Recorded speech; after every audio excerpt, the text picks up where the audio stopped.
panic spread through the royal corridors like wildfire. Security sealed off Clarence House as whispers of an unlocked vault ignited hysteria. The Queen Mother's long-sealed private vault, thought to contain decades of secrets, was finally opened. But what was inside didn't just shake the monarchy, it rewrote its emotional DNA. As guards scrambled and courtiers gasped, one name echoed through the hallways. And it wasn't Camilla's. Before we go deeper into what this really means for the royal family, make sure to subscribe so you don't miss a single update. It began like any other winter morning within the gilded walls of Clarence House.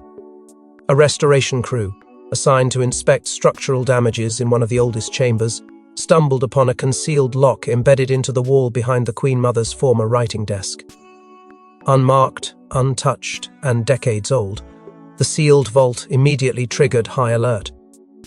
Royal protocol dictated a freeze on all movement within the property, and within the hour, the senior-most figures of the monarchy were summoned in silence. Princess Anne arrived first, her face unreadable. Prince William followed, jaw clenched, and behind him, the Lord Chamberlain with a set of gloves and a golden key retrieved from the royal archives. But noticeably absent was Queen Camilla, excluded without explanation. King Charles arrived moments later, looking as though he'd seen a ghost. Aides whispered that he nearly stumbled when he saw the inscription above the lock, 3 words etched in fine cursive, to be revealed. The vault, constructed before Elizabeth's reign even began, was rumoured to hold not only heirlooms and personal effects, but legal documents sealed away under the Queen Mother's sole authority. No one knew what was inside, not even Charles himself. The air was thick with tension as the key turned, and the door creaked open, unveiling a velvet-lined chamber bathed in time's silence. Stacks of documents, boxes sealed with wax, embroidered pouches and letters aged to a pale yellow. But one box stood out, a smaller container resting at the very centre, bound in royal blue ribbon with a wax seal bearing the Queen Mother's personal crest. Anne stepped forward, lifted the lid, and what she pulled out sent shockwaves through the room. A single envelope, sealed tightly and inscribed in elegant ink. Sole rights, Catherine. No title, no surname, just the name that would trigger the most seismic shift the monarchy had seen in decades. Gasps escaped from even the most stoic staff present. Prince William stood frozen, his breath visibly halted. Charles turned away as if unable or unwilling to process the moment. The envelope was passed with utmost care into Anne's hands. The Queen Mother had left behind a choice, and that choice didn't include the woman who currently wore the crown. Behind closed doors, the whispers turned into murmurs and murmurs into panic. What had the Queen Mother foreseen that compelled her to bypass tradition, hierarchy, and bloodlines? Why had she chosen Catherine, a woman who wasn't even born into the royal fold, as the sole recipient of what lay inside? The answers weren't yet clear, but the message was. Something long buried had returned to the surface, and the hierarchy that governed the monarchy was already trembling. But as the velvet-lined box was lifted and the contents revealed, a storm far greater than anyone imagined began to form, one with Catherine at its eye. It wasn't just jewellery or deeds that lay in the vault, it was a decree, handwritten by the Queen Mother with unmistakable ink and chilling clarity. Her words were not a whisper from the past, they were a thunderclap for the present. In this letter, Catherine wasn't just remembered, she was chosen. The letter itself was wrapped in satin, nestled beneath layers of aged documents, and marked with a crest that hadn't been used since the early 1980s. As Princess Anne unfolded the parchment with gloved hands, a silence fell so absolute it seemed to still time. Dated years before Catherine ever met Prince William, the document revealed an unshakable conviction. The Queen Mother had seen something no one else dared to acknowledge. In elegant, forceful handwriting, she wrote of a young woman not yet known to the royal fold. Her name shall be Catherine Elizabeth. She will not inherit the blood, but she will carry its spirit. She will embody the grace we once upheld and the steel we once hid. That single passage sent tremors through the room. It was no passing mention, it was a proclamation. And she hadn't stopped there. The Queen Mother explicitly named Catherine as the sole beneficiary of her personal heirlooms, estates and sealed correspondence. Not a single mention of Camilla, not a trace of deference to Charles's consort or her lineage. In fact, the letter made a deliberate point. Camilla and her descendants were to be politely but firmly excluded from any heirloom entitlements, in honor of traditions unsullied. The words were sharp, measured, ruthless in their precision. It wasn't bitterness, it was strategy. The Queen Mother wasn't just passing on trinkets, she was passing on a legacy one she believed only Catherine could protect. But perhaps the most chilling part of the letter was not what it gave, but when it was meant to be received. The Queen Mother had written a final instruction, circled and underlined in ink that had darkened over time, to be opened only upon the confirmation of the spiritual sign, when duty and heart align in a figure the crown cannot deny. And it was Princess Anne who had confirmed it. She later confided privately that she had waited years to act, sensing that the monarchy had not yet reached the moment the Queen Mother had in visio. Ned.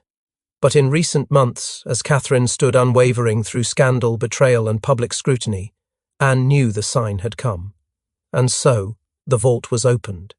As Anne finished reading the letter aloud, she reportedly held it to her chest for several moments, eyes closed. There were no tears, only resolve. Charles sat still, lips pressed tight, while William silent gripped Catherine's hand under the table. The revelation had changed everything. Not by force, not by demand, but by choice. The Queen Mother had seen the future and had placed her trust, her history, and her bloodline's memory in one woman's hands. Not Camilla's. Catherine's. But how did the Queen Mother see Catherine's rise so clearly, and why did she defy royal tradition with such a bold private act? Long before she became a duchess, before she was even Prince William's bride, Catherine's name had already been whispered in private circles. Not just as a future royal, but as a figure of transformation. Was her path predicted, or was it divinely orchestrated? There are whispers, quiet but persistent, that the Queen Mother crossed paths with a young Catherine during a little-known charity visit in Berkshire in the late 1980s. The event was not publicised, nor was it particularly grand. But among the Queen Mother's handwritten itineraries, one name stood out, underlined twice in red ink: Middleton Family Garden Fete. Witnesses recall an unusually warm interaction between the Queen Mother and a small observant girl who stood apart from the crowd, clutching a single white flower.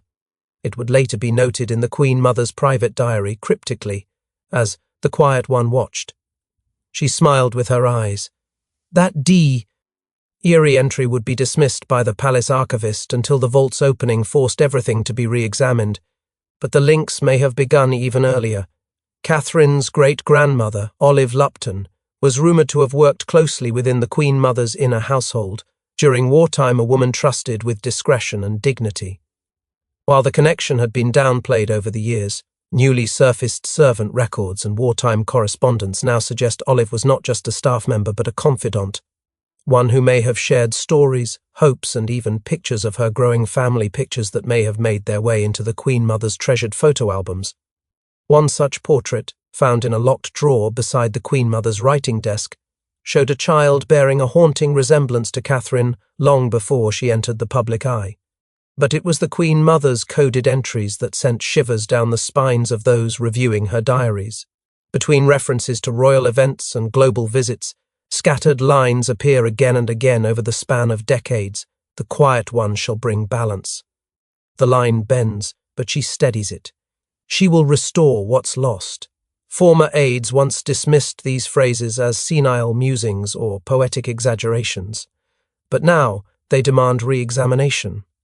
Even more startling was the resurfacing of a once-dismissed palace astrologer's profile commissioned quietly by the Queen Mother herself in the 1970s. The astrologer, a controversial figure at the time, was asked to describe a future woman who would rise without demand, earn without conquest, and restore public faith without blood. The details of the profile, locked, or I in a sealed envelope marked for future eyes, describe someone born under the sign of Capricorn, with eyes that carry both sorrow and steel, and a path shaped by silent endurance and quiet revolution. When reopened recently by the Palace Trust, aides reportedly gasped at how precisely it aligned with Catherine's own life. None of this can be proven, of course, but in the royal world, proof is often less powerful than perception, and the perception was growing clearer. By the hour, Catherine wasn't just welcomed into the monarchy she was long expected. The Queen Mother hadn't guessed. She had known. Her legacy was never about clinging to the past, but about preserving it until the right soul arrived to carry it forward. But as word of the vault's contents spread, not everyone welcomed this revelation, especially those who stood to lose everything. When the sealed document naming Catherine surfaced, Queen Camilla reportedly stormed out of a private briefing. She had fought tooth and nail to be accepted. Now, the very foundation of her legitimacy was being shaken by a woman decades younger. And a ghost from the past. Camilla's world didn't just tremble, it cracked. Moments after the news broke behind palace doors, her team was thrown into disarray.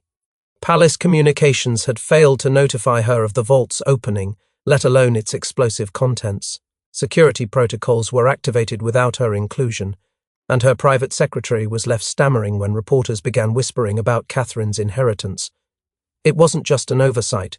To Camilla, it was a calculated ambush. She had risen through public resistance, endured scathing headlines, and emerged finally a queen consort. And now, with a single envelope from a woman long gone, everything she had clawed toward was unraveling. She reportedly burst into the king's private study without knocking, brandishing a copy of the Queen Mother's decree. Eyewitnesses claim the shouting could be heard down the corridor. Camilla demanded to see the original document. She questioned its legitimacy, the timing of its release, and most notably why she was the last to know. King Charles, according to staffers, looked stunned, then ashamed. Their argument was not just loud, it was emotional. For Camilla, this wasn't about jewelry or estates, it was about being erased. Once again, she found herself standing in the shadow of another woman, first Diana, now Catherine, and this time the monarchy itself was tipping toward that shadow. Behind the scenes, whispers spread like wildfire. Senior staff began taking sides. Camilla's longtime aides were seen demanding access to vault inventories, while William's inner circle quietly reinforced Catherine's rising public schedule. There was no public statement from Camilla, but actions spoke louder than press releases. 3 engagements were abruptly cancelled. The palace cited personal matters, but inside sources confessed she was emotionally unwell and unwilling to appear beside Catherine in any official capacity. Her usual composure, honed by years of scrutiny, had given way to something raw fear. Insiders suggested Camilla believed the entire operation had been timed to coincide with a delicate period, in royal planning discussions around succession, estate division, and ceremonial roles were underway. For the vault's contents to be revealed now and, in this manner, felt to her like sabotage. She pointed fingers not just at Catherine, but at Princess Anne and Prince William, accusing them of staging a quiet coup beneath Charles's nose. Whether those accusations held truth or were born from desperation no longer mattered. What did matter was the undeniable shift happening in real-time power, once delicately shared, was consolidating elsewhere. But Camilla's fury was just the surface. Beneath it lay a deeper fear that the monarchy's power was slipping into new hands. Behind the headlines and public shock was a carefully orchestrated plan. Princess Anne had been the quiet sentinel, holding the key literally and figuratively to the Queen Mother's vault, and her loyalty wasn't to Camilla or even Charles, it was to the crown. And now Catherine. The truth was buried not just in stone walls, but in the quiet resolve of a woman long underestimated. In 2001, during one of her final private audiences with the Queen Mother, Anne had been given a sealed set of instructions locked in a velvet box, its contents known only to her and the woman who handed it over.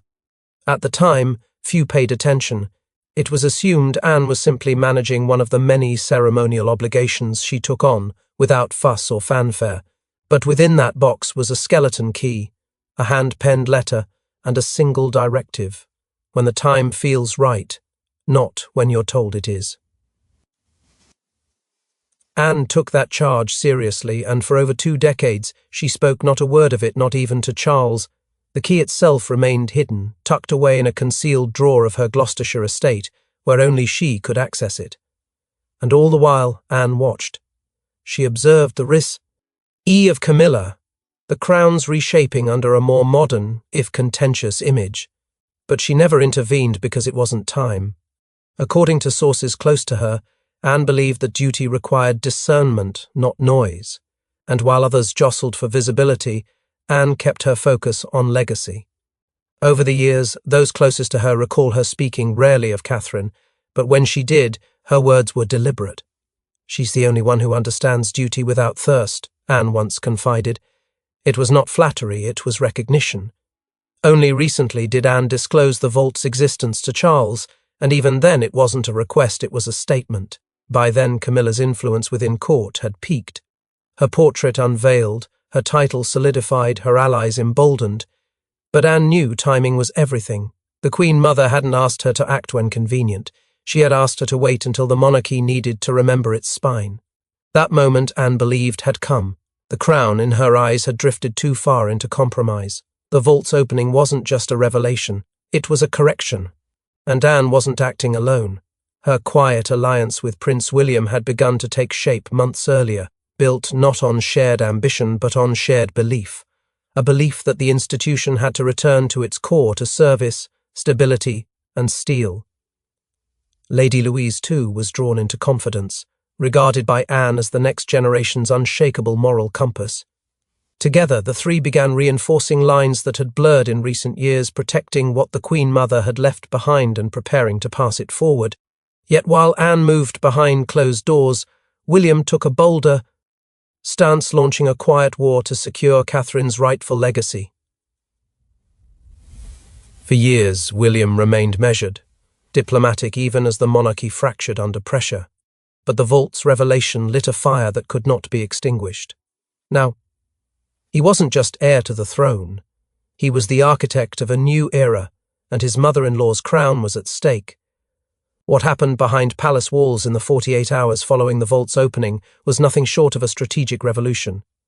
William, typically calm in crisis, moved with the precision of a man who had waited long enough. He summoned his senior private secretaries without delay, calling for an unscheduled emergency meeting. No agenda was given, no minutes taken. Only one subject was discussed: control. The Queen Mother's letter had not only elevated Catherine, it had challenged the very direction the monarchy had taken since Diana's absence. And William wasn't about to let it slip through his fingers. The first order issued was immediate and unmistakable. Catherine's security detail was to be restructured. More officers, broader reach, senior-level clearances. No longer would she be protected like a consort in waiting. She was now to be shielded like a monarch in preparation. This move alone sent shockwaves across internal ranks, especially when Camilla's own security team was simultaneously reduced. Officially, it was explained as a realignment of resources. Unofficially, it was a message and everyone understood it. But William didn't stop there. In a series of quiet staff reshufflings, aides and advisors long loyal to Camilla found themselves reassigned, relocated, or outright dismissed. Positions within Clarence House were absorbed under Kensington Palace's jurisdiction, effectively putting Camilla's household under William's purview. It was not a public confrontation, but a tactical dismantling of influence. Every document signed, every department touched, was deliberate. He didn't need to shout. His silence spoke for him. Simultaneously, William ordered an internal audit of royal inheritance records, including asset documentation connected to the Queen Mother's private holdings. Palace archives were reviewed with scrutiny not seen since the early days of Elizabeth's reign.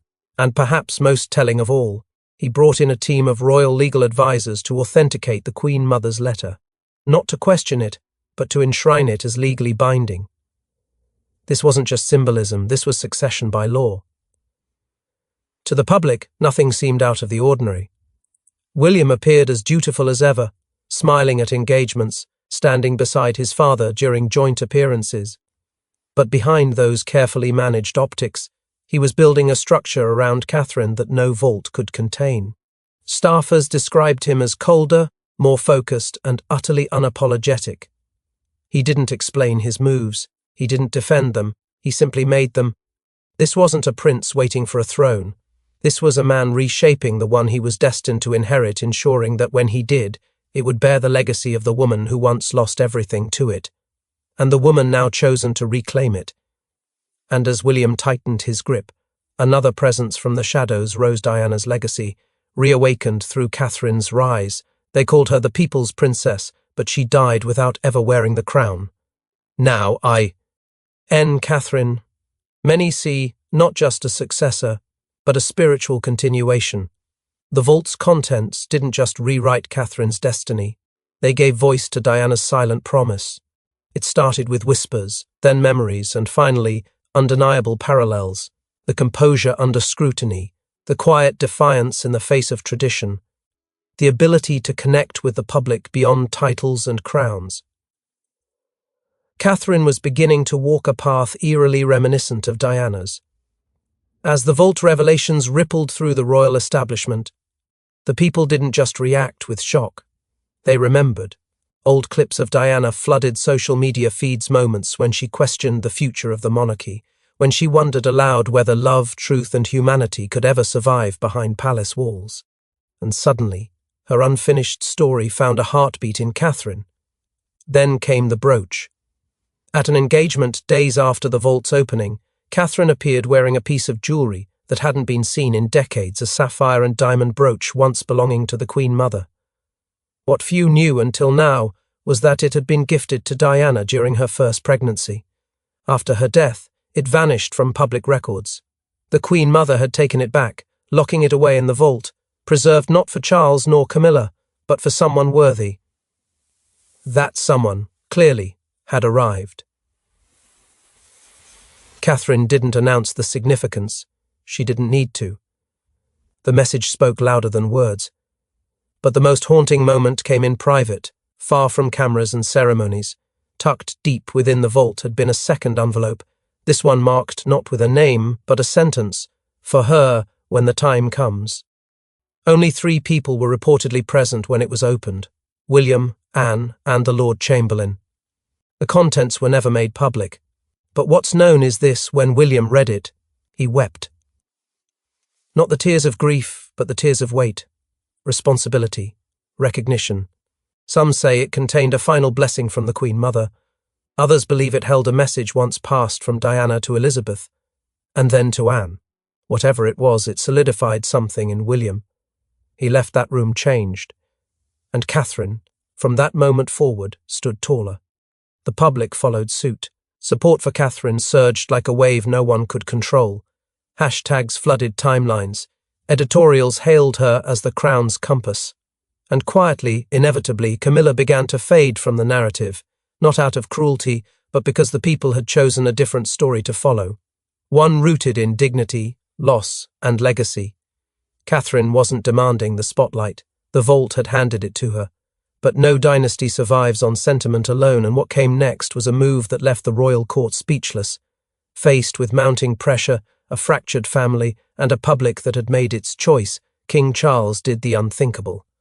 In a historic private council session, he signed a document that would change the future of the monarchy and cement Catherine's power beyond all challenge. The meeting was called with urgency. Only a select group of senior royals and constitutional advisors were present. No aides, no photographers, no leaks until after the ink had dried. At the center of the polished table sat a set of sealed documents, a formal transfer of legacy assets originally held by the Queen Mother, now legally binding and redirected. Charles, reportedly pale and heavy-eyed, hesitated for several moments before picking up the pen. Those in the room described a silence so thick it felt ceremonial. Then, with trembling hands, the king signed. And in that signature, decades of history, inheritance, and hierarchy shifted in an instant. The transfer wasn't symbolic, it was sweeping. The Queen Mother's private estate holdings, her ancestral jewels, and heirlooms from Balmoral once presumed to be shared among the royal family were now Catherine's alone. There was no mention of Camilla, no compromise. The omission was deliberate, final, and deeply controversial. Camilla's allies within the court were blindsided. Some argued it violated decades of unwritten balance within the monarchy. But Charles, once indecisive, had reached a point of no return.